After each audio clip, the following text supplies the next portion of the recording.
ചപ്പാത്തിക്കും കൂടെ കൂട്ടാൻ പറ്റുന്ന പയറിൻ്റെ സബ്ജി കേട്ടോ. ഓയിൽ ചൂടാക്കിയിട്ട് അതിൽ ഇഞ്ചി വെളുത്തുള്ളി പച്ചമുളക് ഇട്ടിട്ട് വഴറ്റണം. ഇത് ഞാൻ തന്നെ എടുക്കുന്ന വീഡിയോ കേട്ടോ. രാവിലെ 4 മണിക്ക് എടുക്കണേ, കുട്ടികൾ എണീറ്റിട്ടില്ല. പിന്നെ തക്കാളി ഇട്ടണം.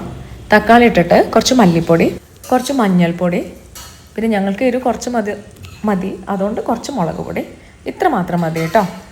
മഞ്ഞൾപ്പൊടി കുറവായതുകൊണ്ട് കുറച്ചും കൂടെ ഞാനിട്ട് ഉപ്പും. എന്നിട്ട് നന്നായിട്ട് മിക്സ് ചെയ്യുക.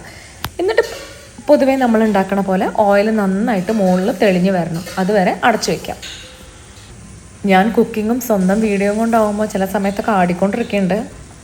ഇത് നല്ലോണം ആയ ശേഷം ഇതിലോട്ട് പയറും കായയുമാണ് കേട്ടോ ഞാൻ ചേർത്തേക്കുന്നത്. പയറ് മാത്രം ഇട്ടാലും കുഴപ്പമില്ല, എനിക്ക് കായ ഭയങ്കര ഇഷ്ടമാണ് പയറിൻ്റെ കൂടെ.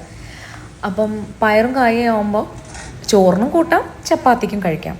എന്നിട്ട് നന്നായിട്ട് അടച്ച് വെച്ചിട്ട് വേവിക്കാം. വെള്ളമൊന്നും വേണ്ട. അതുകൊണ്ടാണ് ഞാൻ ഇരുമ്പ് ചീഞ്ചട്ടി എടുക്കാണ്ടിരുന്നത്. അടി പിടിക്കും ചിലപ്പോൾ, ഇതിലാവുമ്പോൾ അടി പിടിക്കില്ല. അപ്പോൾ എൻ്റെ കായ വെന്തു കേട്ടോ.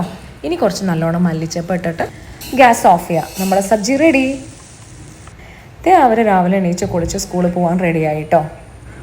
മമ്മ ബ്രേക്ക്ഫാസ്റ്റിന് എന്താ? സ്റ്റൂ ആൻഡ് പുട്ട് ഫോർ മന്നു.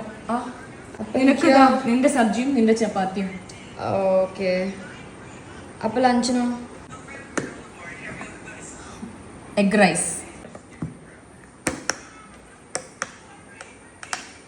അവർക്ക് ഇഷ്ടമുള്ള ബ്രേക്ക്ഫാസ്റ്റ് കൊടുത്തിട്ട് രാവിലെ സ്കൂളിൽ വിട്ട് കഴിഞ്ഞാൽ ഒരു സമാധാനമാണ് കേട്ടോ.